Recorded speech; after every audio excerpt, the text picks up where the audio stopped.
Hello guys, good morning. Class तो मेरी है ना? यस। तो करते हैं हम फटाफट शुरुआत और निकाल लीजिए आपकी कॉपीज। और कल कर रहे थे हम बहुत ही बेसिक सी बात से शुरुआत। ऐसा लग रहा है कुछ नए चेहरे आज दिख रहे हैं, कुछ ऐसे हैं जो कल नहीं परसों आए थे, कल नहीं आए फिर आज आए हैं। तो एक बार फटाफट अपन रिवाइज भी कर लेंगे। कुछ अभी तक हमने पढ़ा नहीं है, बहुत बेसिक सी बात ही की है। और एक छोटा सा आइडिया देता हूँ। अगले 8 दिन तक कोई भी आए ना, तो हम क्लास में सबसे पहले ये बोलेंगे अभी तो कुछ पढ़ा ही नहीं है, ताकि सामने वाले को ऐसा नहीं लगना चाहिए कि यार मेरा बहुत सारा छूट गया है और मेरा बहुत सारा। तो हम सबको ही बोलेंगे क्या हुआ, अभी तक तो कुछ पढ़ा ही नहीं है। क्या है, अभी तो तू आया तभी स्टार्ट कर रहे हैं, अभी तक तो कुछ पढ़ा ही नहीं है। ठीक है, तो अगले 7 दिन तक हम यही बोलेंगे रोज कि अभी तो हमने कुछ पढ़ा ही नहीं है। चलिए, तो करते हैं शुरुआत। और आई थिंक ऑनलाइन वाले बच्चे भी जुड़ गए हैं। ऑनलाइन वाले बच्चों को हमारी आवाज़ आ रही है, बहुत ही बढ़िया, शानदार। कल मैंने क्या लिखवाया था मैं आपको बता दूं, बस इतना सा लिखवाया था कि भैया कॉस्ट के अंदर सबसे पहले हमने इतनी सी बात करी कि कॉस्ट होता क्या है। मैंने बताया था तेल तो मतलब कोई भी कंपनी अपने प्रोडक्ट पे कोई भी खर्च कर ले, ultimately that amount will be charge from our customer. So मैंने कल एक एग्जांपल लिया था एलवी के बैग का, याद है? So company is charging 2,50,000 for a bag. 2.5 lakh रुपए का एलवी का बैग बेच रही कंपनी। तो कंपनी इसमें दे क्या रही है? सब लोगों ने बोला था सर कॉस्ट तो 10,000 रुपए ही है, बनाने में क्या लगा, लेदर वेदर जो भी लगा 10,000 रुपए का भी नहीं है। मैंने बोला था कॉस्ट है, कंपनी की अच्छी खासी कॉस्ट है, बनाने में नहीं है लेकिन उसको बेचने में है, मार्केटिंग में है, गुडविल में है, ब्रांडिंग में है, एडवर्टीजमेंट में है, कस्टमर सर्विसेज में।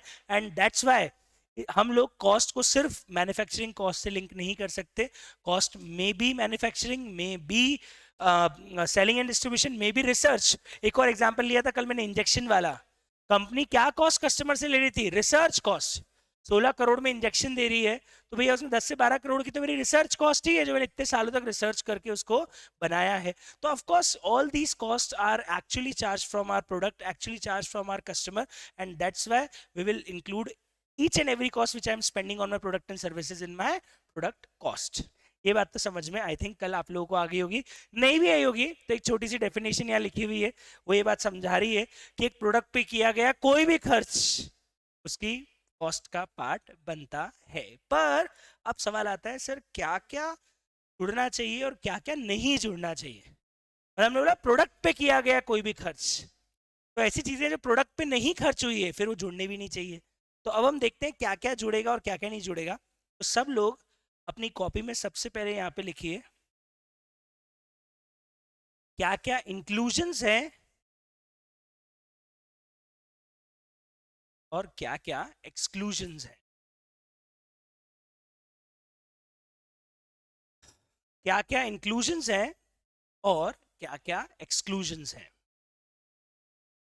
अब क्या क्या चीजें एक प्रोडक्ट कॉस्ट के अंदर जोड़नी चाहिए, चलो आप मुझे एक लिस्ट बताना चालू करो। कि मैंने जैसे बोला कि हर चीज जो कंपनी खर्च कर रही है अपने प्रोडक्ट के ऊपर, उसे वो अपने प्रोडक्ट कॉस्ट के अंदर जोड़ेगी। तो आपके हिसाब से क्या क्या खर्च करती कंपनी अपने प्रोडक्ट के ऊपर, और क्या क्या आपको लगता है प्रोडक्ट कॉस्ट में जोड़ना चाहिए?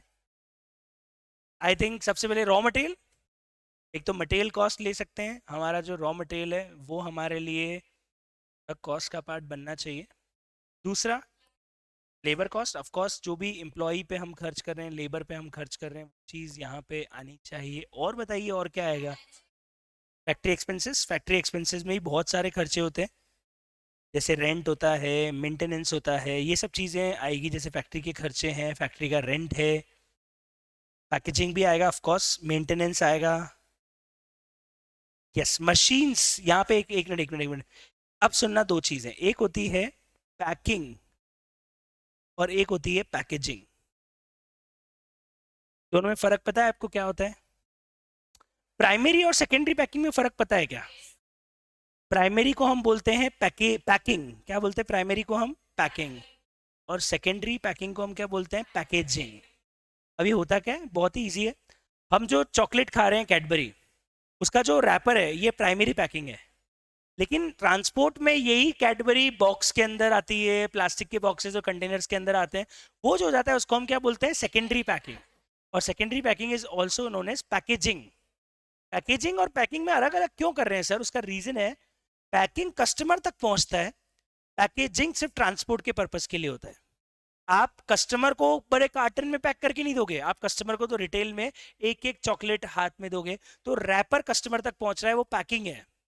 लेकिन जो आप रीयूजेबल कंटेनर्स यूज कर रहे हो उसको ट्रांसपोर्ट करने के लिए, वो आपने कोल्ड स्टोरेज वाले कंटेनर्स बना रखे हैं उसको ट्रांसपोर्ट करने के लिए, वो सब किसका पार्ट बनती है? पैकेजिंग का, क्योंकि वो कस्टमर तक थोड़ी पहुंचेगा। ब्लिंकिट वाले जो डिलीवरी लेके आते हैं, तो आपको जो बिस्किट का पैकेट, दूध का पैकेट देते हैं, वो पैकिंग है, लेकिन वो एक बैग के अंदर लेके आते हैं, वो पैकिंग है कि पैकेजिंग है? क्योंकि वो कस्टमर को थोड़ी दिया जाएगा, वो तो उनको वापस यूज करना है ना। Are you getting my point? तो दो चीजें होती है, एक चीज जो कस्टमर को डिलीवर करने के लिए हम लोग पैकिंग देते हैं, वो एक अच्छी मार्केटिंग टेक्निक होती है, उसमें अच्छी ब्रांडिंग होती है, उससे प्रोडक्ट सेफ रहता है कस्टमर के पास भी, हैंडलिंग प्रॉपर होती है, वो होती पैकिंग। ट्रांसपोर्टेशन के लिए, ठंडा रखने के लिए आप जो अलग से कंटेनर्स यूज कर रहे हो, जो आप रीयूज करोगे, बार बार यूज करोगे, वो क्या कहलाती है? पैकेजिंग। तो there is a difference between packing and packaging. बहुत बढ़िया। इसके बाद और क्या चीजें आएगी? एक बच्चा बोल रहा है sir machine. So I can say machine is not a part of product cost. Machine का depreciation is a part of product cost. इसका एग्जांपल ले लेता हूं, आपको भी लगेगा कि ये बात सही बोल रहा हूं। सुनना ध्यान से।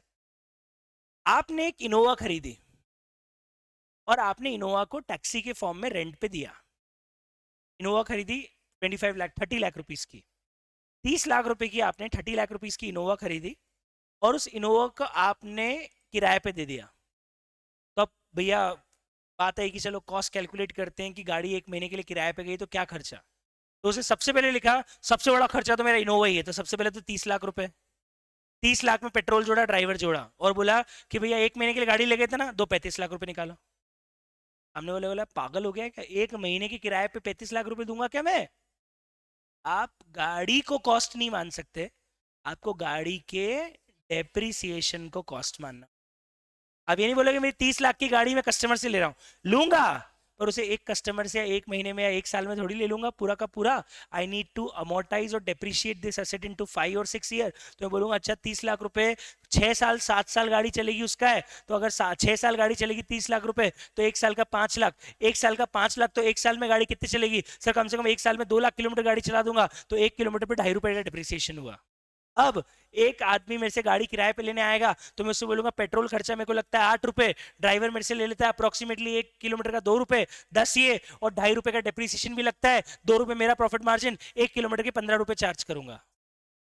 वो जब हमसे 1 किलोमीटर के ₹15 बोलता है ना, तो न केवल पेट्रोल का पैसा निकाल रहा होता है हमसे, हमसे पेट्रोल का पैसा भी निकाल रहा होता है, हमसे ड्राइवर का पैसा भी निकाल रहा होता है, हमसे मेंटेनेंस का पैसा भी निकाल रहा होता है, हमसे डेप्रिसिएशन का पैसा भी निकाल रहा होता है, डेप्रिसिएशन का पैसा भी निकाल रहा होता है, गाड़ी का पैसा भी निकाल रहा होता है, पर उसको डेप्रिशिएट करके थोड़ा थोड़ा करके वो सारे किलोमीटर में बांटता है। इसका मतलब कभी भी असेट आपकी कॉस्ट नहीं बनेगी, क्योंकि असेट तो लंबी चलेगी ना यार। हम कॉस्ट निकाल रहे हैं एक महीने की, हम कॉस्ट निकाल रहे हैं एक साल की, आपने बोला पूरी असेट को मैं एक साल की कॉस्ट मान लूं, एक साल में खत्म हो गई क्या असेट? वो आपको अगले 5 साल तक फायदा देने वाली है, तो आप उसको एक, अब मान लो आपने आईफोन खरीदा, अब आप आईफोन या कोई भी फोन 4 साल चलाते हो, 4 साल से पहले मतलब इतना प्यार से ऐसे रखते हो जितना अपने आप को नहीं रखते हो, है ना? उतना प्यार से होते हैं कुछ लोग, जैसे मैं ऑपोजिट हूँ, मैं ऐसे फेंका फेंकी करता हूँ, घर जाता हूँ तो ये ऐसे थ्रो करता हूँ कि चलो कहाँ तक पहुंचता है देखते हैं, ठीक है? तो लोग होते हैं जो बहुत केयर से रखते हैं, गिराते गिराते नहीं है, टेक केयर करते, तो उनके फोन 4 4 साल बराबर चलते हैं। अब सोचो कि एक आदमी ने 60,000 रुपए का फोन लिया और वो 4 साल फोन चलाएगा, तो ये थोड़ी बोलेगा कि मैंने एक साल में 60,000 का खर्चा टेक्नोलॉजी पे कर दिया। कहाँ किया? मेरा 60,000 का खर्चा कितने साल तक बेनिफिट देने वाला है मुझे? 4 साल। तो मैंने खर्चा 60,000 किया कि 15,000 ही किया? यही बोलना चाह रहा हूँ, can not at the total cost of a asset in our total purchase cost of our asset in our cost, no. आपको टोटल असेट की कॉस्ट को कॉस्ट नहीं मानना है, क्योंकि वो अगले 4 5 साल तक आपको बेनिफिट देगी। उन प्रोडक्ट के साथ कितना अन्याय होगा जो पहले साल बनेंगे, अगर आपने पूरी कॉस्ट पहले साल में चार्ज कर ली तो।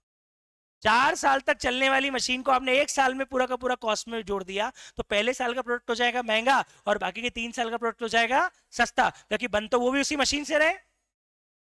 Wrong. It should be properly and evenly distributed, or I can say depreciated in useful life, in its useful life. And that's why what we need to do, we will not add purchase cost of asset in are product cost, हम क्या लेंगे, उसका depreciation. Logic भी यही है। Mummy बोलेगी तूने 60,000 का फोन खरीद लिया, अरे मम्मी 15,000 ही तो खर्च हो रहे हैं एक महीने के, एक साल के, मैं तो इसको 4 साल तक चलाने वाला हूँ या चलाने वाली हूँ, तो 4 साल में 60,000 रुपए खर्च होगा, तो एक साल का 60 हुआ कि 15,000 हुआ, 15,000 हुआ। Are you getting my point? Yes. तो हमेशा ध्यान रखना, हम लोग डेप्रिसिएशन लेते हैं, हम लोग कभी भी असेट की कॉस्ट को कॉस्ट नहीं मानते हैं, क्योंकि प्रोडक्ट कॉस्ट नहीं है, उसका डेप्रिसिएशन जितना लगा है वो ही हमारे लिए प्रोडक्ट कॉस्ट है। बहुत अच्छा। और क्या खर्चे लग रहे हैं? एक ऑनलाइन आंसर आया था, रॉयल्टी। बहुत सही है। एक और आइटम होता है जिसको बोलते हैं रॉयल्टी। किसी ने नाम सुना है रॉयल्टी का? कौन बताएगा रॉयल्टी क्या होती है? Can you raise your hand if you want to? Yes sir, what's your name? Aditya. Aditya बताइए रॉयल्टी क्या होती है? हाँ, पेइंग समवन फॉर।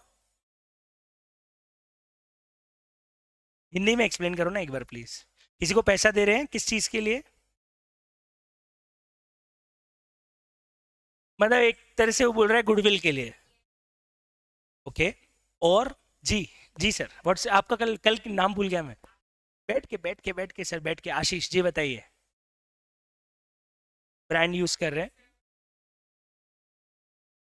हाँ, ब्लैक वाटर वाला, हाँ। स्टैंडर्डाइज कर रहे हैं, ओके। ओके, हाँ। रॉयल्टी है। Okay, reputation, okay, brand, okay okay okay. बहुत हद तक सही है, मैं इसको और पॉलिश मैनर में समझाता हूँ, शायद आपको और अच्छे से क्लियर हो जाएगा।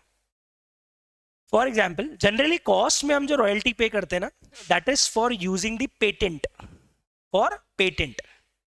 अब आप जो बोल रहे हो ना, ब्रांड यूज करना, गुडविल खरीदना, ठीक है, वो भी अपनी जगह है, पर जो मेन हम बोल रहे हैं कि यार एक प्रोडक्ट कॉस्ट में क्या जुड़ना चाहिए, वो है किसी और के टेक्नोलॉजी और किसी और की डिजाइन पे आप प्रोडक्ट बना रहे हो, जो उसने पेटेंट करवा के रखा हुआ है। Let's take an example. Sir ऐसे मत बताओ, कोई एग्जांपल लेके बताओ। बड़ा सिंपल सा एग्जांपल ले लेते हैं हम। मान लो एक बहुत फेमस शेफ है, जैसे इंडिया में मास्टर शेफ आता है ना, उसमें से कोई एक शेफ का नाम, एक रणवीर ब्रार करके भी ना, रणवीर ब्रार या संजीव कपूर है ना, उसने एक ना नए तरह का फ्लेवर बनाया है चिप्स का, एकदम अलग ही मसाला डोसा फ्लेवर। आता है क्या मसाला डोसा लेस का? मान लो आने लग जाए, साउथ इंडियन लोगों को चाहिए कि चिप्स में भी उनको डोसा मिल जाए, तो मसाला डोसा फ्लेवर उसने नया तैयार किया है, और उसने उस फ्लेवर का पेटेंट करा लिया। अब ये फ्लेवर इस इंग्रेडिएंट के साथ और कोई नहीं बना सकता मेरी परमिशन के बिना। अब लेस पहुंचा संजीव कपूर के पास, और लेस बोलता है कि सर आपने जो फ्लेवर बनाया है ये हमको चाहिए, आप इसको फ्लेवर को प्रोडक्शन करने के राइट्स हमको दे दो। पेटेंट के राइट्स किसको दे दो? मुझे। आप मुझे रेसिपी बताओ, इस रेसिपी को मैं बनाऊंगा, और लेज अपनी पैकिंग में बेचेगा, और आपको हर चिप्स के पैकेट पे 1 रुपए या 2 रुपए की रॉयल्टी दे देगी। मतलब जितने चिप्स के पैकेट बिकेंगे, हर चिप्स के पैकेट पे आपको क्यों मिल जाएगी? 1 रुपए की रॉयल्टी। एक मैन्युफैक्चरिंग कंसर्न के लिए तो एग्जाम्पल है सर। और मैं बताता हूँ और एग्जाम्पल, एफएम रेडियो वाले भी रॉयल्टी पे करते हैं, पता है किसको? सिंगर्स को। हम जो गाने सुनते हैं, बेचारे सिंगर ने गाना गाया, एफएम रेडियो वाले ने वो गाना बजा दिया, सिंगर को क्या मिला? सिंगर को जाती है उसकी रॉयल्टी। स्पॉटिफाई में हम गाने सुनते हैं, उसकी सिंगर्स को जाती है रॉयल्टी, क्योंकि स्पॉटिफाई किसी और के कॉपीराइट को अपने यहाँ बजा रहा है। मेरे किसी और के ओरिजिनल काम को स्पॉटिफाई अगर आपको सुना रहा है, तो स्पॉटिफाई उन लोगों को क्या देता है? उस चीज की रॉयल्टी पे करता है। ये हो गया सर्विस इंडस्ट्री में। तो रॉयल्टी सर्विस इंडस्ट्री में भी लगती है, मैन्युफैक्चरिंग इंडस्ट्री में भी लगती है। सर्विस इंडस्ट्री में जनरली लगती है कॉपीराइट के लिए। जैसे बुक्स वाले पब्लिशर्स है, पब्लिशर्स किसको रॉयल्टी पे करते हैं?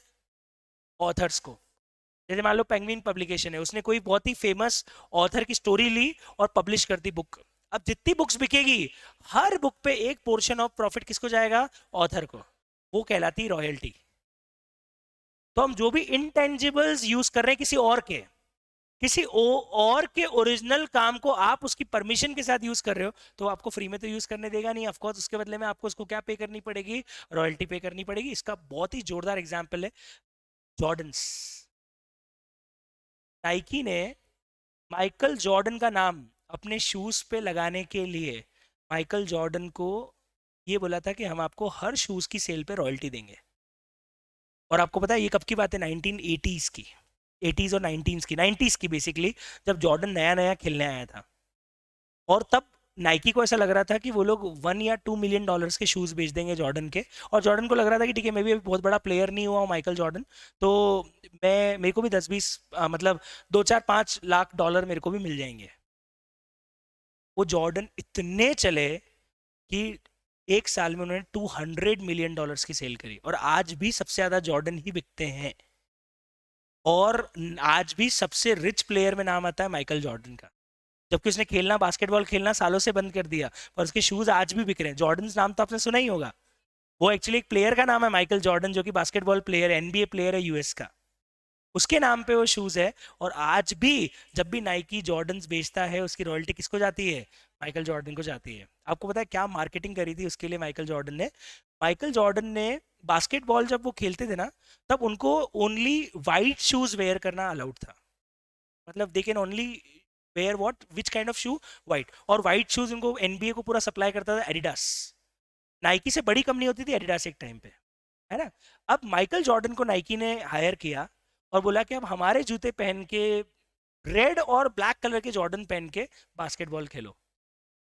और एनबीए ने बोल दिया कि हम आपको व्हाइट शूज के अलावा कुछ और नहीं खेलने दोगे, और अगर आप एक गेम खेलते हो रेड और व्हाइट ब्लैक शूज पहन के या जॉर्डन वाले शूज पहन के अदर देन व्हाइट शूज पहन के, तो आपके ऊपर एक गेम पे $50,000 की पेनल्टी लगाएगी।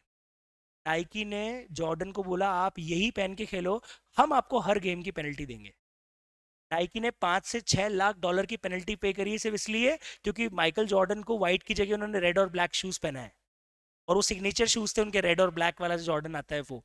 और उसकी सेल उससे इतनी भयंकर डेवलप हो गई कि उस साल नाइकी ने $200 मिलियन का सेल किया। सिर्फ $0.5 मिलियन की पेनल्टी देके उन्होंने $200 मिलियन के जूते एक साल में बेचे। तो this is how they do branding. But the point is, इस ब्रांडिंग का नतीजा क्या निकला? आज से 25 साल पहले से आज भी जॉर्डन मार्केट में बिक रहे हैं, और धड़ल्ले से बिक रहे हैं। और इन जॉर्डन्स पे हर जूते को बेचने में माइकल जॉर्डन को क्या जाती है? रॉयल्टी जाती है। तो ये गेम बड़ा खतरनाक है। So Michael Jordan is receiving a royalty for each and every shoe Nike is selling in his name. For that, Michael Jordan is getting royalty in millions of dollars every year. Every year. So the point is कि साहब, royalty company का एक अच्छा खासा expense होता है, और royalty generally company per unit पे करती है। जैसे मैंने आपके, देखो कोई भी बंदा रॉयल्टी का जनरल जो कॉन्ट्रैक्ट करेगा वो कहेगा कि आप जितने जूते बेचोगे हर जूते पे आपको रेवेन्यू मिलेगा। कंपनी जनरली यही मॉडल फॉलो करती है कि जितने प्रोडक्ट बिकेंगे हर प्रोडक्ट पे हम आपको एक पर्टिकुलर क्या दे देंगे? रॉयल्टी। ऑथर से क्या टाइप करती है? जितनी बुक्स आपकी सेल होगी हर बुक पे आपको क्या मिल जाएगी? रॉयल्टी। जितनी बार आपका गाना बजेगा उतनी बार आपको क्या मिल जाएगी? रॉयल्टी। जितने चिप्स के पैकेट इस फ्लेवर के बिकेंगे उसके ऊपर संजीव कपूर को क्या मिल जाएगी? Royalty. This is called royalty, and the company has to pay this expense. क्योंकि कंपनी को अगर किसी और का ब्रांड, किसी और के टेक्नोलॉजी, किसी और का नाम, किसी और की रिसर्च को यूज करना है, तो ऑफकोर्स कंपनी को हर प्रोडक्ट को बेचने पे या बनाने पे क्या देनी पड़ेगी? रॉयल्टी।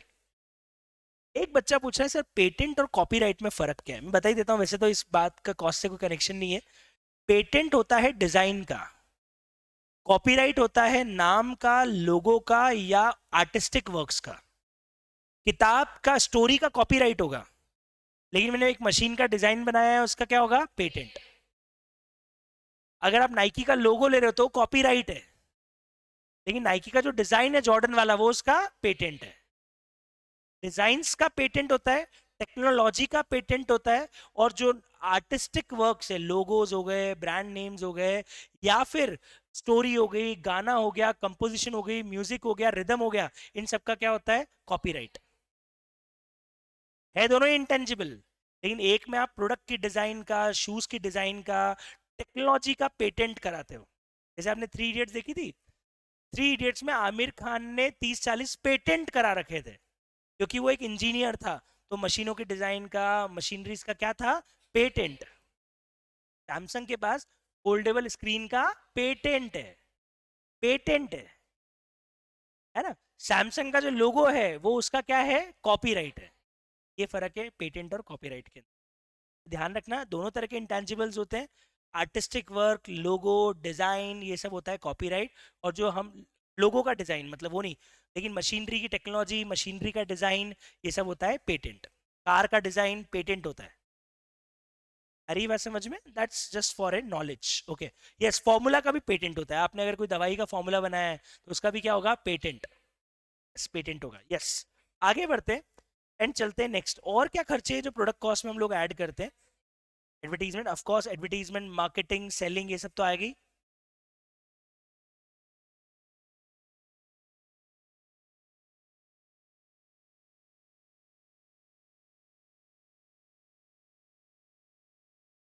एक और आता है डिस्ट्रीब्यूशन एक्सपेंसेस।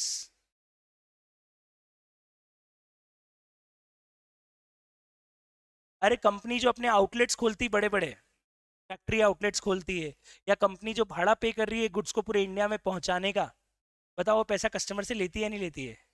इसका एक बहुत अच्छा एग्जांपल है, कभी भी जाके देखना, ब्रेड का प्राइस। ब्रेड, ब्रेड के प्राइस पे कई बार ऐसा लिखा होता है कि with in the state 35, outside the state 40। कई बार लिखा रहता है ऐसा। क्यों लिखा रहता है? बिकॉज 5 रुपए ज़्यादा क्यों ले रहे हैं? क्योंकि कंपनी ट्रांसपोर्टेशन कॉस्ट भी कस्टमर से ले रही है। तो वही चीज़ वहाँ मिलेगी 40 की और स्टेट के अंदर मिलेगी 35 की। ये डिफरेंस आता है। ऑफकोर्स कंपनी अपनी ट्रांसपोर्टेशन कॉस्ट भी निकालेगी किससे? मैंने तो क्या बोला, सारा का सारा तेल निकालेगा किससे? तो इसका मतलब डिस्ट्रीब्यूशन एक्सपेंसेस जो प्रोडक्ट के ऊपर खर्च हुए हैं वो भी कहाँ से मिलेंगे? ट्रांसपोर्ट कस्टमर से ही मिलेंगे। तो वो भी आपके प्रोडक्ट कॉस्ट के अंदर जुड़ता है। एक और चीज, research cost, R&D, research and development cost. मैंने कल इंजेक्शन वाला एग्जांपल लिया भी था। मैंने अगर बहुत सारा रिसर्च करके खुद का पेटेंट कराया है तो पैसा भी मैं देखो, दूसरे का पेटेंट यूज करूंगा तो रॉयल्टी कस्टमर को चार्ज करूंगा, खुद का पेटेंट यूज करूंगा तो रिसर्च कॉस्ट चार्ज करूंगा, दूसरे की डिजाइन यूज करूंगा तो हर प्रोडक्ट की कॉस्ट में रॉयल्टी जोड़ूंगा, खुद की डिजाइन यूज करूंगा तो डिजाइनिंग में जो भी खर्च लगा है उससे अपने कस्टमर को डिप्रिशिएट करके चार्ज करूंगा। तो R&D का खर्चा भी कस्टमर को जाता है। एक और इंटरेस्टिंग कॉन्सेप्ट है, job work charges.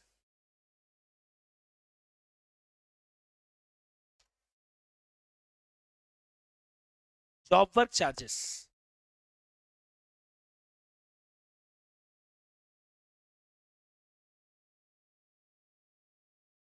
Job work charges.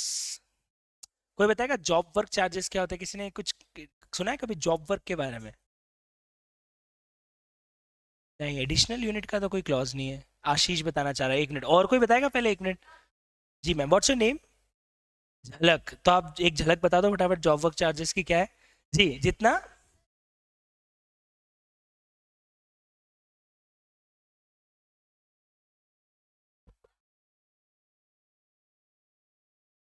हाँ, मैन्युफैक्चरिंग बोलते हैं उसको अपन। अगर अपन रॉ मटेरियल को पूरा करके फिनिश करके बाहर बेचते हैं उसको अपन जॉब वर्क बोलते हैं कि मैन्युफैक्चरिंग बोलते हैं? मैन्युफैक्चरिंग है, तो आप बोल रहे हो मैन्युफैक्चरिंग इज जॉब वर्क? नहीं जी, नहीं नहीं नहीं नहीं नहीं, जॉब का मतलब वो नहीं है, जॉब वो नहीं है यहाँ पे। और कोई बताएगा? यस, एक्चुअली रुद्राक्ष ने एक आंसर दिया है, रुद्राक्ष ने एक आंसर दिया है, ऋतिक शाह ने भी आंसर दिया है। मैन्युफैक्चरिंग किसी और से करवा लेने को जॉब वर्क बोलते हैं, आउटसोर्सिंग। जॉब वर्क बोलते हैं मैन्युफैक्चरिंग की आउटसोर्सिंग। और इसका बढ़िया एग्जांपल आप किसी भी पानी की बोतल पे देखना, प्रोड्यूस्ड और मैन्युफैक्चर्ड बाय फलाना फलाना कंपनी, मार्केटेड बाय फलाना फलाना कंपनी। मतलब बनाया किसी और ने है और बेचा किसी और ने।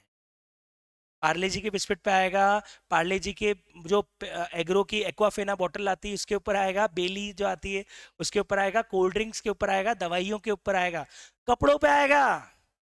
जारा अपने सारे कपड़े बांग्लादेश और वियतनाम से मैन्युफैक्चर करवाता है। जारा खुद मैन्युफैक्चरिंग करता ही नहीं है। कोका कोला खुद मैन्युफैक्चरिंग करता ही नहीं है, अपनी सारी मैन्युफैक्चरिंग अलग अलग बॉटलिंग प्लांट से करवाता है। एप्पल खुद अपनी मैन्युफैक्चरिंग करता ही नहीं है, उसने चाइना की 2-3 बड़ी कंपनी को आउटसोर्स कर रखा है, फॉक्सकॉन एक नाम है उस कंपनी का। ये लोग मैन्युफैक्चरिंग करते ही नहीं है। उनका ऐसा मानना है कि अगर हम मैन्युफैक्चरिंग में पड़ गए तो मार्केटिंग और ब्रांडिंग पे ध्यान कौन देगा? तो हम पूरा ध्यान देंगे हमारे ब्रांड को बड़ा करने में, मार्केटिंग में, कस्टमर में, क्वालिटी में, बनवाएंगे किसी और से। इसको बोलते हैं जॉब वर्क। और मान लो मैंने एक प्रोडक्ट को पूरा बनाया है, एक काम किसी और से करवा दिया। जैसे फॉर एग्जांपल मैं मारुति मैन्युफैक्चरिंग कर रहा हूँ, कार मैन्युफैक्चरिंग कर रहा हूँ, मेरा इंजन, मेरी बॉडी, मेरी एक्सेसरीज, लेकिन पेंट के लिए मैंने दूसरी कंपनी में भेज दिया। बॉडी बनाई पूरी, लेकिन मेरे को पता है मेरे पेंट जॉब से अच्छा दूसरी कंपनी से उनका पेंट जॉब मेरे से बहुत अच्छा है, मेरे से बेटर पेंट कर सकते हैं वो लोग, तो पेंट की क्वालिटी उनकी बेटर आती है। तो मारुति ने बॉडी असेंबल करी और गाड़ी को पेंट के लिए कहीं, अब वो पेंट जो करेगा उसका पैसा लेगा, उसे बोलते हैं जॉब वर्क चार्जेस। बाकी सारा काम मैं करूंगा, रॉ मटेरियल भी मेरा है। पतंजलि गेहूं खरीदे, आटा किसी और से बनवा लिया, आटा बुलवाया, पैक किया, मार्केट में बेचा। फैक्ट्री काहे की डाली सर? फैक्ट्री डाली नहीं, क्यों नहीं डाली? क्योंकि आटा तो कोई, पर क्वालिटी मेरी क्यों? क्योंकि रॉ मटेरियल मैं दूंगा, मशीनें मैं बताऊंगा कौन सी लानी है, पैकिंग मैं करूंगा, क्वालिटी का ध्यान में रखूंगा, बस बनाएगा कोई। अभी तो इतनी जल्दी उसने 400-500 प्रोडक्ट मार्केट में लॉन्च कर दिए। आपको क्या लगा था 400-500 प्रोडक्ट मार्केट में लॉन्च करने के लिए उसके पास फैक्ट्री है? नहीं है। उसने ये सारा काम क्या कर रखा है? दूसरों को आउटसोर्स करके रखा हुआ है। दवाइयों में होता है ऐसा। अब जेनरिक दवाइयाँ हैं, बहुत सारी दवाइयाँ हैं। अब सिप्ला सोच रही है मैं क्या बनाने बैठूंगी, अपन छोटे छोटे मैन्युफैक्चरर से मल्टीपल जो काम करते हैं उनसे दवाइयाँ बनवा लो। अब पार्ले एग्रो सोचता है कि यार मैं कहाँ बॉटलिंग करने बैठूंगा, मेरा प्लांट कहाँ कहाँ डालूंगा छोटे छोटे गाँव में, और पानी तो ऐसा आइटम है जो फ्रेश होना चाहिए, ज़्यादा दूर नहीं हो सकता प्लांट। तो उन्होंने क्या किया, हर शहर में जॉब वर्क दे दिया अलग अलग लोगों को। आप ही बॉटल करो, हमारी क्वालिटी और हमारा इंस्पेक्शन रहेगा, हमारा रॉ मटेरियल रहेगा, आप बना के मार्केट में हमारे ब्रांड से बेचोगे। आपको सिर्फ आपका आउटसोर्सिंग का पैसा मिलेगा, बाकी सब हम देखेंगे। सेल्स भी हमारा, मार्केटिंग भी हमारा, ब्रांडिंग भी हमारा, डिजाइनिंग भी हमारा। आपको सिर्फ जैसा बता रहे हैं वैसा चुपचाप। ये क्या हो गया? Job work. आ रही बात समझ में? तो ऐसी बहुत ज्यादा ये चीज प्रैक्टिकली चलती है। बड़ी बड़ी जितनी भी कंपनीज आप लोग देख रहे हो, ये लोग खुद मैन्युफैक्चरिंग नहीं करते हैं, सारी मैन्युफैक्चरिंग किसी और से कराते हैं। और उनका मानना बिल्कुल सही है कि अगर आप मैन्युफैक्चरिंग में लग गए तो आप मैन्युफैक्चरर बन के रह जाओगे। अगर आपको ब्रांड, गुडविल और सेल्स बढ़ानी है, पूरी ग्लोबल, पूरे दुनिया में प्रेजेंस दिखाना है, तो आप मैन्युफैक्चरिंग मत लगो। आपका पूरा फोकस होना चाहिए मार्केटिंग और ब्रांडिंग और एडवर्टीजमेंट में। बनाने वाले 50 मिल जाएंगे जो आपको आपकी क्वालिटी का बना के दे देंगे, आपका पूरा फोकस ब्रांडिंग पे होना चाहिए। इसलिए कंपनीज क्या करती है, जॉब वर्क कराती है। शार्क टैंक में जितने लोग आए थे सब जॉब वर्क वाले थे, बेचारे 1 करोड़ रुपए की फंडिंग मांगने आए। अब इनके पास फैक्ट्री थोड़ी है, ये तो सिर्फ डिजाइन कर रहे हैं, एडवर्टाइज कर रहे हैं, वेबसाइट बना ली, डिजाइनिंग कर दी, बना दिया ऐसे बनाना है, बना तो कोई और रहा है। Are you getting my point? This is called job work. तो जॉब वर्क चार्जेस जो है वो भी आपके मैन्युफैक्चरिंग कॉस्ट का पार्ट बनेंगे, प्रोडक्ट की कॉस्ट का पार्ट बनेंगे। आज मारुति ने अगर पेंट कहीं और से कराया है तो पेंट के लिए जो भी पैसा दिया है वो अल्टीमेटली मारुति की कॉस्ट का पार्ट बनेगा।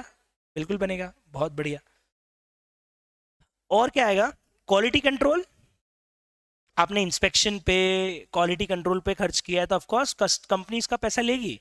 और कंपनी बोलती भी है कि हम आपसे एक्स्ट्रा पैसा इसीलिए चार्ज कर रहे हैं क्योंकि हमारे प्रोडक्ट की क्वालिटी बाकी सबसे अच्छी है, तो एक्स्ट्रा पैसा लगता है। क्वालिटी वाली चीज़ लेने जाते हैं तो हमेशा एक्स्ट्रा पैसा क्यों लगता है? क्योंकि इसके ऊपर क्वालिटी कंट्रोल पे कंपनी ने बहुत सारा खर्चा किया है। After sales service.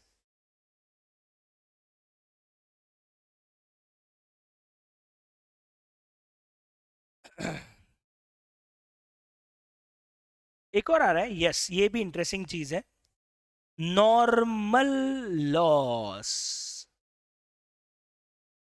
Normal evaporation loss, normal loss.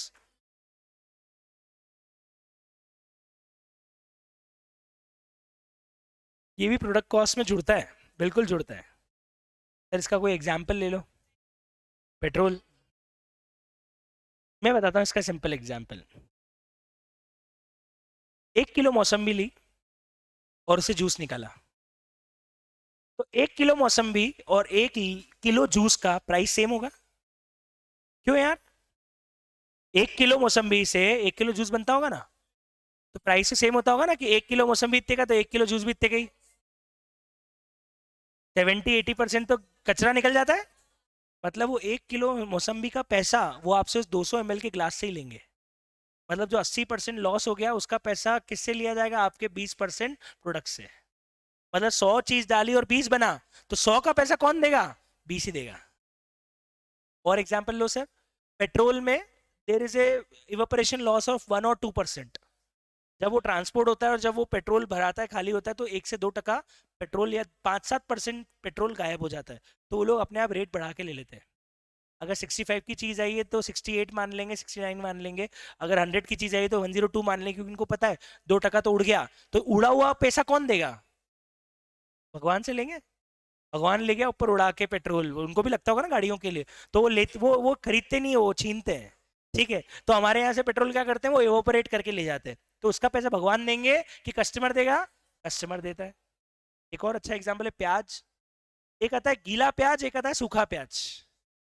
गीले प्याज का वजन ज्यादा होता है, सूखे प्याज का वजन कम होता है, पड़े पड़े सूख जाता है। आपको तो गीला प्याज सस्ता आता है, सूखा प्याज महंगा आता है। 5 रुपए का डिफरेंस आएगा 1 किलो पे। बोलेगा भैया सूखा हुआ है इसलिए महंगा है, गीला वाला ले लो क्योंकि उसका वजन ज्यादा है, माल कम निकलेगा, इसमें पूरा माल निकलेगा क्योंकि सारा पानी सूख गया। मतलब हमेशा कंपनी अपना नॉर्मल लॉस भी किससे वसूलती है? कस्टमर से ही वसूलती है। आपने ओला कैब बुक करी, 2 किलोमीटर दूर दूर से गाड़ी आई और आपको टैक्सी के लिए लेके गई। आप बड़े खुश हो रहे हो कि मेरे को तो सिर्फ जाने बैठ के वहां से यहां तक आने का पैसा देना पड़ा, जो गाड़ी खाली मेरे यहां तक आई उसका पैसा मेरे को लगा ही नहीं। पर आपको बता दो, ओला ने आपसे जब 12 या 15 रुपए किलोमीटर गाड़ी का पैसा लिया है, तो उसने ऑलरेडी गाड़ी खाली चलने का पैसा भी आप ही से वसूल लिया है। वो अगर गाड़ी खाली नहीं चलती तो शायद आपसे 11 रुपए किलोमीटर लेता। 13 क्यों किए, 2 रुपए किलोमीटर क्यों बढ़ा दिए? क्योंकि उसको पता है कि गाड़ी खाली चलेगी, उसका पैसा कस्टमर देने वाला। तो पर किलोमीटर रेट बढ़ा दो। तो क्या करते हैं, पर किलोमीटर रेट अपने आप बढ़ा देते हैं। मतलब कंपनी अपना सारा नॉर्मल लॉस अल्टीमेटली किससे चार्ज करती है? कस्टमर से ही चार्ज करती है। क्या बात समझ में आ रही है? मेरे को टाइम का रियलाइज नहीं हो रहा है। मेरा टाइम, अच्छा मेरा टाइम है ना, ये घड़ी गलत है यहाँ पे यार, इसको सही करना पड़ेगा। 11 से 12 है ना, यहाँ 12:15 बज रही है। बहुत बढ़िया। अब आते हैं, बहुत सारे और इंक्लूजन्स हो सकते हैं, उसकी तो बहुत लंबी लिस्ट हो सकती है। लेकिन अब अपन आते हैं एक्सक्लूजन्स पे कि क्या नहीं है, क्योंकि वो मेन है। वो नहीं है बाकी सब है। तो एक्सक्लूजन्स में सबसे पहले एक तो मैं हटा सकता हूं, एबनॉर्मल लॉस। इसका लॉजिक अभी यही है, कस्टमर सिर्फ नॉर्मल लॉस का पैसा देगा, कस्टमर एबनॉर्मल लॉस का पैसा नहीं देगा। रास्ते में इंडियन ऑयल का एक टैंकर का एक्सीडेंट हो गया और सारा का सारा ऑयल गिर गया, लोग बाल्टियां भर भर के ऑयल उठा के ले गए, मग्गे लेके आए, बाल्टियां लेके आए, जो ऑयल बह रहा था सब उठा उठा के घर ले गए, नहा लिए उससे। ठीक है, पॉइंट ये है कि साहब कंपनी को तो लग गया पूरा टैंकर का चपत। क्या इंडियन ऑयल अगले दिन से आपके पेट्रोल की प्राइस बढ़ा देगा? नहीं बढ़ाता। पेट्रोल के प्राइस तो वही रहते हैं। क्योंकि एक मजेदार बात है, टैंकर तो इंडियन ऑयल का गिरा है ना, एक्सीडेंट तो इंडियन ऑयल के टैंकर का हुआ है, एचपी और भारत का थोड़ी हुआ है। आज अगर आप 110 रुपए लीटर के पेट्रोल को टैंकर के एक्सीडेंट के कारण 115 रुपए कर दोगे, तो भारत और एचपी तो आज भी 110 में बेच रहा है। तो फिर आपसे लेने कौन आएगा? आपके यहाँ चोरी हो गई, मान लो आप एक अंकल के यहाँ से रोज शक्कर खरीदते थे 40 रुपए किलो। एक दिन अंकल के यहाँ पे चोरी हो गई, आधी दुकान चोर साफ करके ले गए। आप अंकल के पास गए और अंकल को बोला कि अंकल अंकल बहुत बुरा हुआ आपके पास, पर मेरे को चाय पीनी, शक्कर दे दो। अंकल ने बोला कि बिल्कुल ले जा बेटा, 80 रुपए किलो। क्यों? क्योंकि बेटा आधी शक्कर ले गए, तब जो शक्कर बची उससे पूरा पैसा वसूलना है, तो रेट क्या करनी पड़ेगी? डबल। और अंकल अंकल अंकल रुक जाओ, आज तो एसिडिटी हो रही, चाय नहीं पीनी मेरे को। आप 80 रुपए किलो शक्कर लेने की जगह चाय नहीं पियोगे, और आप किसी और अंकल के यहाँ जाओगे 40 रुपए में लेके आ जाओगे, क्योंकि चोरी अंकल के यहाँ हुई है, पूरे गाँव में थोड़ी हुई है। बाकी जगह तो आज भी 40 रुपए किलो में शक्कर। ध्यान रखना, कंपनी कभी भी loss by fire, loss by theft, accident, इस कारण अपनी प्रोडक्ट कॉस्ट को इंक्रीज नहीं कर सकता, कर ही नहीं सकता। कर लेगा तो कस्टमर चला जाएगा, क्योंकि चोरी तो आपके यहाँ हुई है, बाकी सबके यहाँ थोड़ी हुई है। आग आपके यहाँ लगी है, तो इसका मतलब भुगतना ओनर को पड़ता है। तो एबनॉर्मल लॉस हमेशा ओनर अपने प्रॉफिट से भुगतता है, उसको अपना लॉस अपने प्रॉफिट से सेट ऑफ करना रहता है, वो कस्टमर से इसका पैसा निकाल नहीं सकता। 1 महीने तक मारुति कंपनी में स्ट्राइक हो गई। मारुति जैसे स्ट्राइक खुली, मारुति ने बोला आज से हम गाड़ियों के रेट 20-20, 25-25 हजार रुपए बढ़ा रहे हैं, कोई नहीं लेगा। सब बोलेंगे पागल हो गए, मारुति वाले बढ़ा रहे, टाटा तो सस्ती हो रही, मारुति महंगी हो रही है, कौन लेगा फिर? सब टाटा ले लेंगे, सब इंडिया ले लेंगे। तो ऑफकोर्स मारुति को ध्यान रखना है कि एबनॉर्मल इवेंट्स का पैसा वो अपने कस्टमर से चार्ज नहीं कर सकता। It is very important. दूसरा, और क्या नहीं आएगा आपकी कॉस्ट के अंदर? दूसरा लिखिए आप, इनकम टैक्स।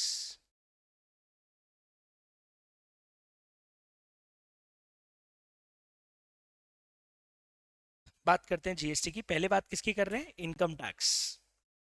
इनकम टैक्स क्यों नहीं है कॉस्ट का पार्ट? कौन बताएगा? कोई बता पाएगा क्या रीजन है? जी Veer ji. Personal expense actually समझो, एप्पल वालों ने ये पेंसिल 5,000 में बनाई और ये पेंसिल मार्केट में 8,000 या 9,000 में बेच रहे हैं, ठीक है। इनकम टैक्स वाले बोले अरे 5,000 की चीज को 8,000 में बेच रहे हो? हाँ। 3,000 का प्रॉफिट हुआ है? हाँ। एक काम करो, 3,000 रुपए के ऊपर हमको 30% की रेट से 900 रुपए का इनकम टैक्स दो। एप्पल ने बोला अरे 900 रुपए और लग गए, एक काम करो पेंसिल की कीमत बढ़ा दो।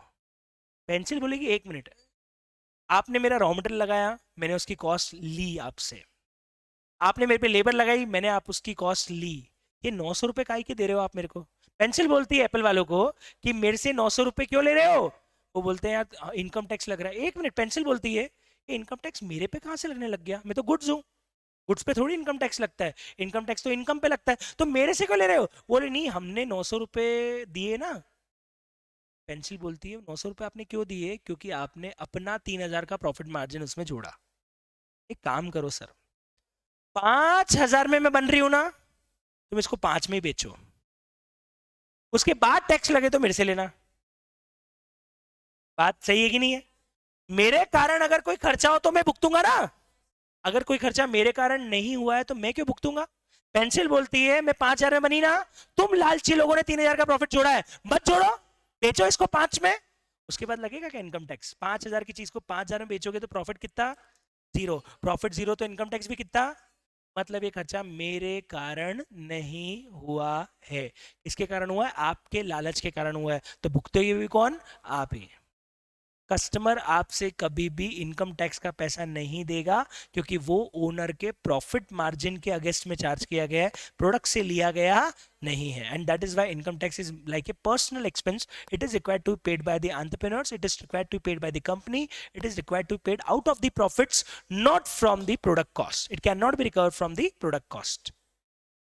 Are you getting my point? So this is again very interesting concept like income tax. Third, discount, cash discount.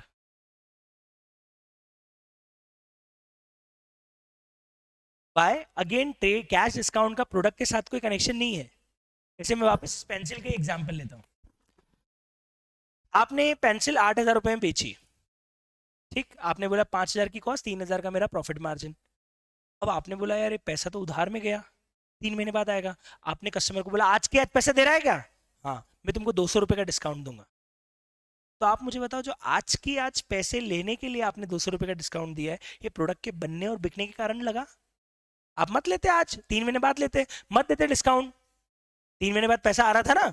आज तुमको जल्दी जल्दी पैसा चाहिए, उसके लिए तुम दे रहे हो कस्टमर को डिस्काउंट। इसका प्रोडक्ट के बनाने या बेचने से कोई कनेक्शन, ये प्रोडक्ट की कॉस्ट ही नहीं है, प्रोडक्ट के कारण लगी नहीं है। हम पीएनएल में डेबिट करते हैं कैश डिस्काउंट को, हम मानते हैं हमारी कंपनी का खर्चा है, लेकिन ये हमारी कंपनी का फाइनेंस कॉस्ट है। कंपनी को जल्दी पैसा चाहिए, पैसा चाहिए, क्या चाहिए? पैसा, पैसा नहीं, क्या चाहिए? पैसा चाहिए। उस पैसे के लिए कंपनी ये कैश डिस्काउंट दे रही है, प्रोडक्ट को बनाने और बेचने के कारण नहीं दे रही। मतलब this cash discount is more like a finance cost.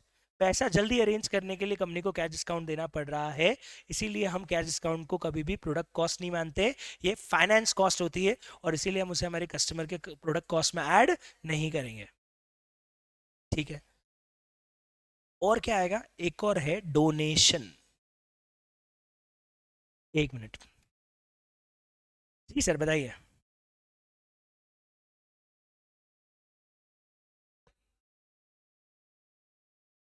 अभी हम बात करेंगे एक्सप्लिसिट और इम्प्लिसिट की। आप बोल रहा चाह रहे हो सर अपॉर्चुनिटी कॉस्ट है कि आउट ऑफ पॉकेट कॉस्ट है? मतलब लगा है कि कुछ लगने से रह गया, ऐसा कुछ है? आएगा, आना चाहिए। कॉस्ट हमेशा अपॉर्चुनिटी कॉस्ट को भी काउंट करता है, पर उसमें दोनों बातें आती है। अपनी बुक्स में नहीं ला पाएगा, उसको रिकॉर्ड्स में नहीं ला पाएगा, लेकिन डिसीजन में हमेशा याद रखेगा। मान लो उसको दो चीजें करनी है, एक तो बोला है कि आप रिकॉर्ड के हिसाब से बताओ प्रोडक्ट कॉस्ट क्या है, वहां तो अपन वही चीज जोड़ेंगे जो आपकी जेब से गया है। लेकिन आज आपको डिसीजन लेना है कि मैं इस प्रोडक्ट को बनाऊं या नहीं बनाऊं, तो ऑफकोर्स मैं वो रेंट भी जोड़ूंगा जो मुझे गया नहीं लेकिन आने से। तो जब आपको डिसाइड करना है कि प्रोडक्ट को चालू रखें, बंद करें, डिसकंटिन्यू करें, तब हम सारी अपॉर्चुनिटी कॉस्ट को भी काउंट कर लेते हैं। लेकिन जब सिर्फ बोला है खर्चा बताओ कितना होगा, तब हम फिर अपॉर्चुनिटी कॉस्ट को काउंट नहीं करते हैं। जैसे मैं इसका एग्जांपल लेता हूं, आप सीए करने आए, आप सीए करने आए, मैंने बोला था ना मैं गिरता पड़ा सब करता रहेगा, चलो आप सीए करने आए, तो आपने सीए करने की कॉस्ट निकाल, पापा ने बोला एक काम कर बेटा, सीए करने में क्या खर्चा आ रहा है वो निकाल के बता। तो आपने बोला अच्छा रजिस्ट्रेशन फीस लगेगी, फॉर्म फाइलिंग फीस लगेगी, एग्जाम फीस लगेगी, कोचिंग फीस लगेगी, रहने का खर्चा लगेगा, ये सब आपकी आउट ऑफ पॉकेट कॉस्ट है। ठीक है, ये हो गया पापा को बताने के लिए कि इतने एक्सपेंसेस होंगे। आपको डिसाइड करना है कि आप सीए करोगे कि नहीं करोगे। वहां पे आप एक चीज और जोड़ोगे कि 4 साल जो मैंने यहाँ पे दिए, इस 4 साल में कहीं मैं ग्रेजुएशन के बेस पे भी जॉब लेता तो मुझे 4 से 5 लाख रुपए की जॉब तो मिल जाती साल की, तो मैं वो छोड़ के भी तो आ रहा हूँ, तो वो भी मैं डिसीजन में तो काउंट करूंगा ना। पापा को जब खर्चा बताना होगा तब काउंट नहीं करूंगा, जब मेरे को पापा को बताना है क्या खर्चा होने वाला है तो ये होने वाला है पापा। लेकिन जब मैं देखूंगा कि मुझे सीए करना चाहिए या नहीं करना चाहिए, तब मैं ये सोचूंगा ना कि ये सब जो चीजें मैं छोड़ के आया, इसमें कितना बड़ा रेवेन्यू मैंने छोड़ा है, वो रेवेन्यू भी देखा जाए तो इस चीज को करने की मेरी कॉस्ट है ना। लेकिन किसके लिए, for the purpose of decision, कि मुझे सीए करना चाहिए या नहीं करना चाहिए। पर अगर मैं आपको बोलूं सीए करने की कॉस्ट बताओ, तो आप सिर्फ क्या जोड़ोगे, जो जो खर्चा आपको फॉर्म फाइलिंग का, सब किताबों का, कोचिंग का आ रहा है, वही बोलोगे कि ये सीए करने की कॉस्ट है। पर ऑफकोर्स सीए करोगे, 4 साल यहाँ दोगे, तो ऑफकोर्स अपॉर्चुनिटी कॉस्ट भी तो है। अब यही काम जॉब में लग जाते हैं और मान लो आपको 25,000 की भी जॉब लगती, तो 1 साल के आपके लगभग 3 लाख रुपए के आसपास का पैकेज होता, तो आप 4 साल के अंदर 12 लाख रुपए कमाते। देखा जाए तो आपने सीए करने के लिए क्या चीज छोड़ी है, 12 लाख रुपए छोड़े भी तो हैं। देखा जाए तो बताओ वो एक अपॉर्चुनिटी कॉस्ट है कि नहीं है। पर आप उसे बुक्स में नहीं ला सकते, क्योंकि वो होता हुआ। तो अगर हमको रिकॉर्ड बनाना है तो हम कभी भी अपॉर्चुनिटी कॉस्ट नहीं, हमको बोला है प्रोडक्ट की कॉस्ट निकालो, तो हम फिर अपॉर्चुनिटी कॉस्ट या इम्प्लिसिट कॉस्ट को नहीं जोड़ेंगे। लेकिन जब हमको दो प्रोडक्ट में कंपेयर करना है कौन सा लें कौन सा नहीं ले, फिर दोनों की अपॉर्चुनिटी कॉस्ट भी काउंट होती है। यस, ये management accounting method decision making में आ जाता है। whenever you needs to decide something, whether I want to choose this product or this product, then you can also consider the opportunity cost. But if the question is asking, और may be management asking कि भैया मेरे को बताओ इस product को बनाने में क्या खर्च हुआ, तब आप फिर आपकी अपॉर्चुनिटी कॉस्ट या नोशनल कॉस्ट को काउंट नहीं करो। आ रही है बात समझ में। तो दो अलग अलग अप्रोच है, whether you want this cost record for decision, और you want this cost record for find out the out of pocket cost और एक्सपेंस। प्रॉफिट निकालने के लिए आउट ऑफ कॉस्ट लगा रहे हो तो आप सिर्फ जो खर्चे हुए हैं वही लोगे। डिसाइड करना है दो अल्टरनेटिव में, तो ऑफ कोर्स मैं ये भी देखूंगा कि यार यहाँ पे मेरी खुद की जगह लग रही है, उसका किराया आ सकता था नहीं आ रहा है, यहाँ पे खुद की जगह नहीं लग रही है, यहाँ पे फिर आप खुद की जगह का जो किराया नहीं आ रहा है उसको भी कॉस्ट मानोगे। आ रही बात समझ में।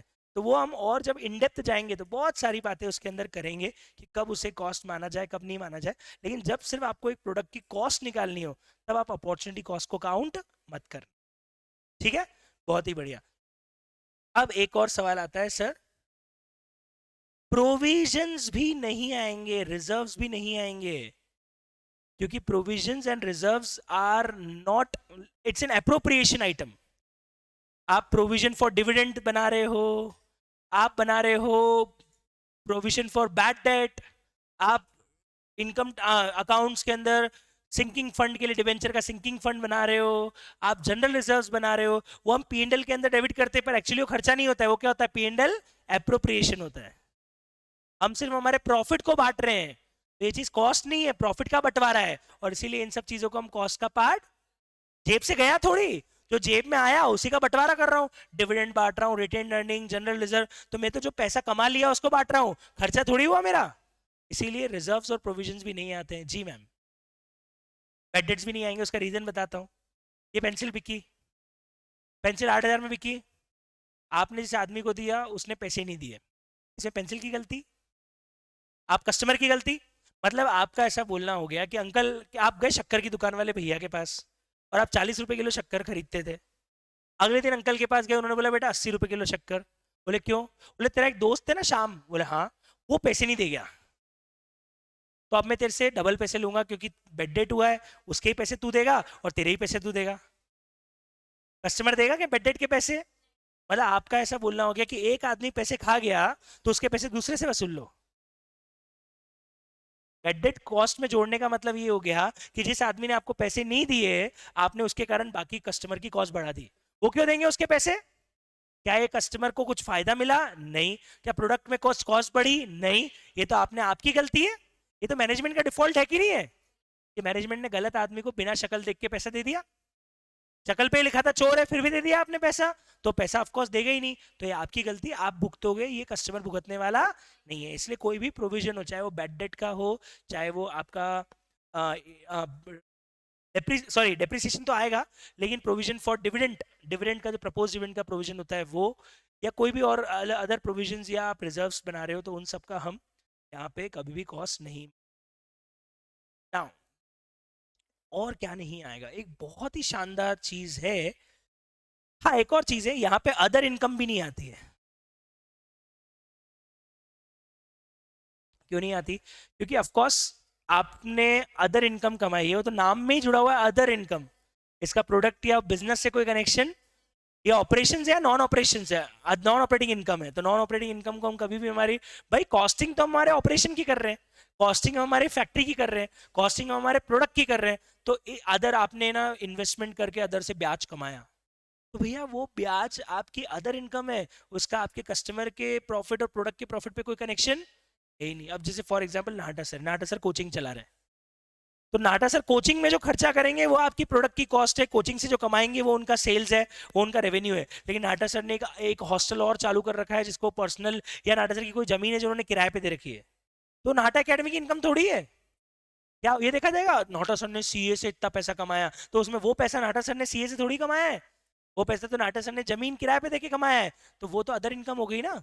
और वो चीज हमारे कभी भी प्रोडक्ट के प्रॉफिट और हमारी प्रोडक्ट की कॉस्ट में इंक्लूड नहीं होगा। तो अदर इनकम भी कभी भी हम नहीं काउंट करते हैं। अगला देखिए, एक और इंटरेस्ट। अब इसके लिए लिखना कि इसको मैं नाम दे रहा हूं ढिंचैक पूजा है। क्या है ढिंचैक पूजा? देखा था क्या आपने? कौन थी? एक यूट्यूब स्टार हुआ करती ढिंचैक पूजा, है ना? कोई फैन तो नहीं है फैन ढिंचैक पूजा का, है ना? ओके, सो उसके लिए बोलते थे कि वो जहां जाएगी, अभी जैसे उर्फी जावेद है वैसे, वो जहां जाएगी वहां कंट्रोवर्सी आएगी, है ना? जब जहां वो जाएगी वहां झगड़े और कंट्रोवर्सी आएगी। ये इंटरेस्ट भी ऐसे ही है। It's a very controversial topic, because कहीं जगह पे उन्होंने इंटरेस्ट को कॉस्ट में जोड़ा है, कहीं जगह पे उन्होंने इंटरेस्ट को कॉस्ट में नहीं जोड़ा है। So we will discuss it chapter wise, कहाँ वो उसको इंटरेस्ट को मान रहे हैं, कहाँ वो इंटरेस्ट को नहीं मान रहे हैं, सारी बातें अपन चैप्टर वाइज ही करेंगे। हम अभी इंटरेस्ट को लेके इतना सा लिख देते हैं कि it's a controversial topic, we will discuss chapter wise कि कहाँ इसको इंक्लूड करना है और कहाँ इसको इंक्लूड नहीं करना है। सो इंटरेस्ट और फाइनेंस के लिए हम बात करेंगे कि भैया it's a controversial topic. Will discuss कि ब्याज जो हम पे कर रहे हैं लोन के ऊपर या फिर कोई भी डिबेंचर्स के ऊपर, उसे हम कॉस्ट का पार्ट माने या नहीं माने। एक और एक्सक्लूजन है, लेकिन ऑफ कोर्स वो एक्सक्लूजन को हम करेंगे डिस्कस कल, सिर्फ इसको लिखवा रहा हूं मैं, बहुत ही इंटरेस्टिंग है। जीएसटी,